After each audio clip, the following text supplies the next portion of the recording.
Hello everyone and welcome back to another NFL video.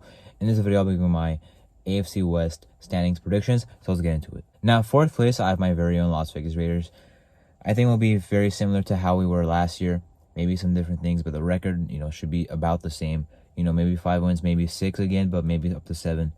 I'm not very high on our team this year, but anyway, getting to the depth chart and the, bringing the team, Jimmy G at quarterback, Jacobs at, running back, should still be a nice run heavy team. We ran the ball a lot last year with good success.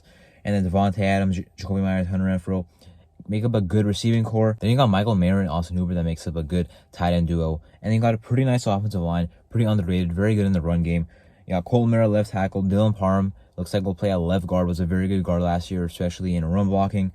Andre James at center, pretty average center. Greg Van Roten, new right guard, and Jermaine Miller staying in at right tackle was pretty good last year. So overall, the offense should be good. If Garoppolo does not stay healthy, then that would be a huge blow. Even though Aiden O'Connell showed some good things in preseason, the run game should still be strong. There are good weapons. How Jacoby Myers doing his first year with the Raiders, not sure. Will Renfrow go back to his 2021 form? Also not sure.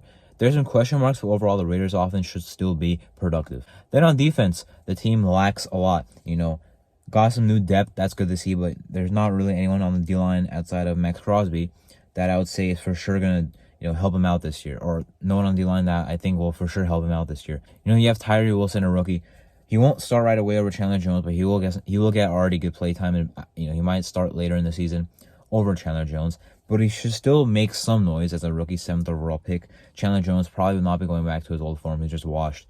And then some, they kept 60 tackles, 2 rookies in there. Bilal Nichols was not very good last year, but was playing injured. Maybe he can turn it up this year. Jerry Tillery was pretty good right when he got to the Raiders last year. Hopefully he can go back to how he was in that, few game span. And then John Jenkins at nose tackle. Adam Butler, I thought, was pretty productive with the Dolphins. He's now with the Raiders. So the D-line looks like a possible concern. So there's a linebacker core with, Devon Diablo, Robert Spillane, Luke Matherson supposed to start. Devon Diablo could have a breakout year. It's possible, but Spillane is pretty much a downgrade from Perryman. Perryman wasn't bad, but was not good in coverage. And Matherson, I actually like him, but still, if you're relying on a 2-year, year 2 UDFA, not the greatest sign, even though I do think he'll actually have a solid year. And then not much behind them, Mari Burney, athletic freak in the 6th round, and Curtis Bowen, more of a special teams guy. So not much at linebacker either. Then in the secondary, there's a lot of potential here, but it also could fail, like they've been doing the past a lot of years, let's just say. Nate Hobbs is in there. He's probably back in the slot. If he is back in the slot, then I could be very confident that he'd be good this year. Marcus Peters was burnt toast last year. Now, the Ravens ran more zone last year. It's not really what he likes to do, but that is something that was true. And then Marcus Epps, Trayvon Merrick, Marcus Epps, new addition. Not a bad duo at safety. Some of the guys in there, Jacorian Bennett could start right away as a rookie, 4th round pick. Brandon Faison in there for depth. Chris Smith was a solid draft pick in the 5th round. Secondary has some potential. The whole defense has some potential, but I'm really worried about it because even though potential could work out for you, for the Raiders defense specifically in the past however many years you want to take, 10 years, normally the potential has not lived up. That's why I'm very worried about the team. The offense cannot carry the defense to a playoff berth. Then in 3rd place, I have the Denver Broncos, as much as I don't want to do it.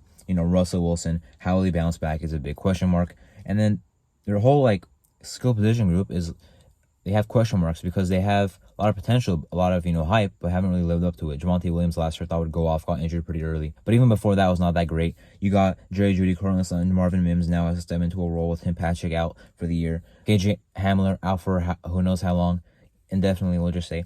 At tight end, Greg Dulcich should be the guy. I really liked him at UCLA. Adam Trautman to find tight end 2 option. The line's a pretty big question mark because they have not looked good in camp so far and in the preseason. And we're not good last year, obviously, but 2 new big additions and Michael Blinchy at right tackle, and Ben Powers at left guard. You still have Cushenberry at center, and Garrett Bowles is a good left tackle. And Quinn Miners is stepping into a starting role at right guard. Overall, the Broncos offense has weapons.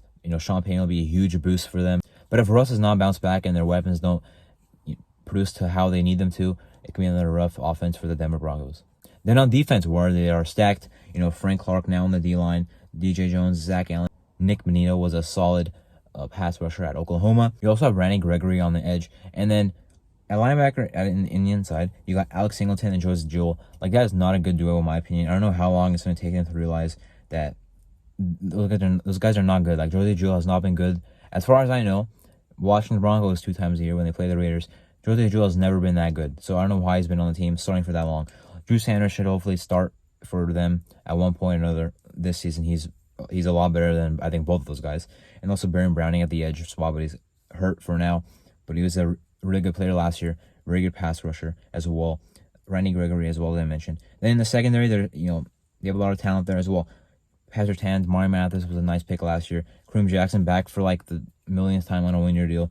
And then Justin Simmons, one of the best safeties, if not the best safety in the league. And you have a very good third safety in Caden Stearns. I also like JL Skinner in there, a big type of safety. And Riley Moss is your third corner as well. So overall, the defense for the Broncos should be very good. The only reason I have them above the Raiders is because, well, I know for sure the defense will be very good at top of the league, top 3, top 5. And Sean Payton is a great head coach. So now I'm not going to buy into the whole thing of, Sean Payton has not been coaching for a year, or what if he's not that good anymore? I think that's bogus to think. He will definitely be back and back to his old form with the Broncos, in my opinion. Then third place, I have the Chargers with Brandon Staley at head coach. A question mark to some, but to me, I think he's not a bad head coach, but I definitely do think he holds back some of their good parts, obviously. Now getting to their offense with Kellen Moore now at OC. Herbert, gunslinger. Now, in the past couple of years, have been firing more checkdowns than deep downfield passes, but you could say that was because of Lombardi, who was there before. And hopefully for them, Kellen Moore can unleash that arm that Herbert already has, but kind of, weaponizing it to actually do good all over the field and, any portion of the game. So, which he definitely can do if he was put in that spot. Herbert, Austin Eckler in there, running back. Maybe his last year there, but who knows. Some guys in there as well in the backup spot. Elijah Spiller did not do as much last year for them as they thought. Still have Joshua Kelly out of UCLA in like his 4th year, I believe. And then Keenan Allen, Mike Williams, and Quentin Johnston. That's a good trio of 3 guys. And you have Joshua Palmer in there as well. I like him a lot. Darius Davis, more of a return guy in my opinion. Jalen Guyan on IR, but should be back after 4 weeks. He's also a guy who's like a speedy wide receiver 5 type of guy. And the tight end, Gerald Everett, he's very solid.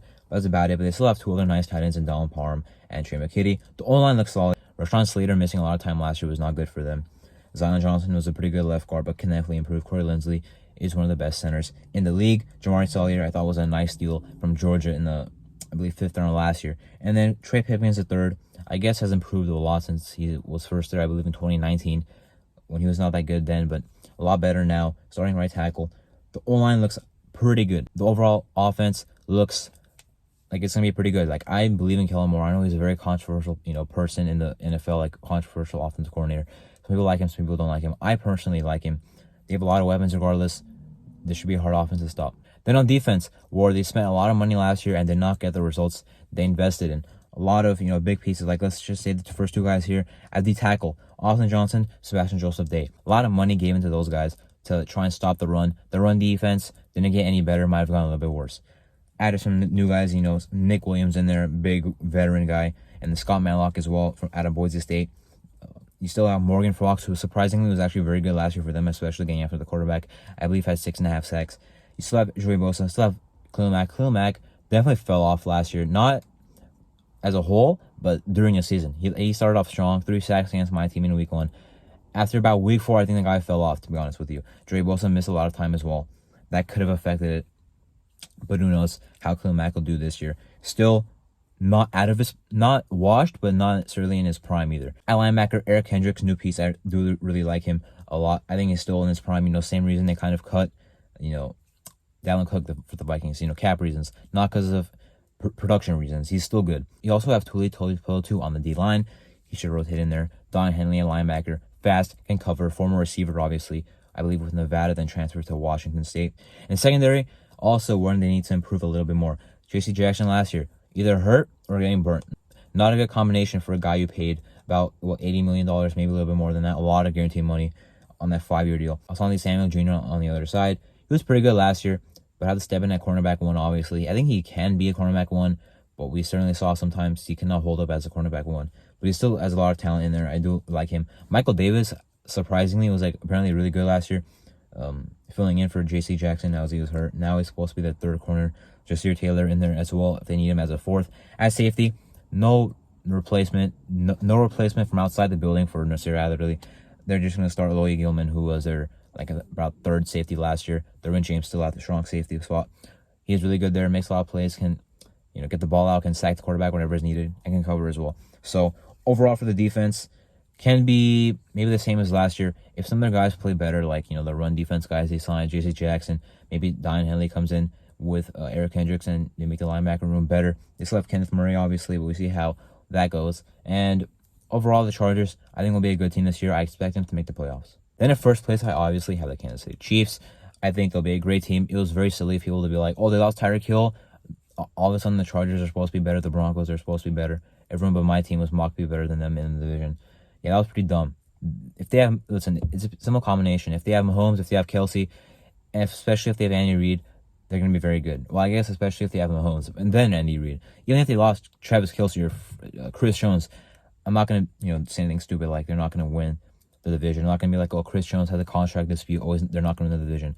They're going to easily win that thing. Not easily, the Chargers, I think, will make the playoffs, but the Chiefs have the AFC to themselves pretty much. Some nice teams in there, the Bengals, Bills, but this is their division to win and also their conference to win. Very talented team, obviously, now getting to their offense. Mahomes, obviously, don't need to talk about that. Isaiah Pacheco, excited to see what he can do in a full role this year as a full-time starter entering week 1. Hopefully he stays healthy. Kadarius Toney with some health problems, but same thing with him, obviously, at the end of the year there. Not end of the year, but second half of the year, we saw what he could do with the Chiefs coming from the Giants. MVS in there, deep threat. Sky Moore did not do that much last year. Kind of, made some mistakes, some rookie mistakes. Rashee Rice in there has to work on his hands, but he's a nice rookie. Richie James from the Giants, and they also had Justin Ross make the 53-man roster, along with Justin Watson. I believe it was like a 7th-round pick last year. Maybe I'm getting him confused with the Watson on defense. But, at tight end, of course, Kelsey, Noah Gray, Blake Bell. So they have the weapons that they need, really. At O-line, pretty good as well. Donovan Smith at left tackle could be a concern. A lot of holding penalties last year. Joe Thuney at left guard, great piece. Center, Creed Humphrey, great piece. Trey Smith, I still don't know how he fell to the 5th round, I believe, in 2021. He should have been like a 3rd-round pick out of Tennessee. Pretty good guard. And then Juwan Taylor, new signee at right tackle. Talented offense, talented O-line. Now on defense, they got George Karlaftis, Derek Nottie, and Chris Jones, and Mike Dana. On the D-line, also 1st-round pick, Felix and DK Uzama, who definitely should see a lot of playing time, with Frank Clark leaving, as well as George Karlaftis playing a whole year, I believe, starting. I'm not sure if he was starting last year, but this year he should be starting the whole year. Chris Jones, I think, will be back eventually, even if he's not ready for week 1. And the linebacker, not the most talented, but you got all you really need. Nick Bolton in there, that's a very good piece. Willie Gay is good enough. Drew Tranquil is good enough, new piece. Elio Chanel, I was not a big fan of him as a prospect, but he's in there as well. Secondary has pretty good talent. Justin Reed, good player. You got Trent McDuffie, good potential. Jerry Sneed, I think, was a very good corner. So far has been a very good corner in his career. Mike Edwards, new signee as well. From the Buccaneers, they signed Darius Rush off waivers from the Colts. I don't know why the Colts waived him. Maybe he was bad in preseason. Doesn't matter. It's a 4th-round pick. He has a lot of potential. Some people honestly said he was better than Cam Smith, who went in the 2nd round. So I like him there. Shamari Conner, another corner. They drafted Joshua Williams, another secondary piece who got some playtime last year. The Chiefs' defense, as always, pretty much since 2019, you can say 2018, is going to be good, even if they don't have the most talent. So anyway, that was my AFC West 2023 standings predictions. I'm Arto, and thank you for watching.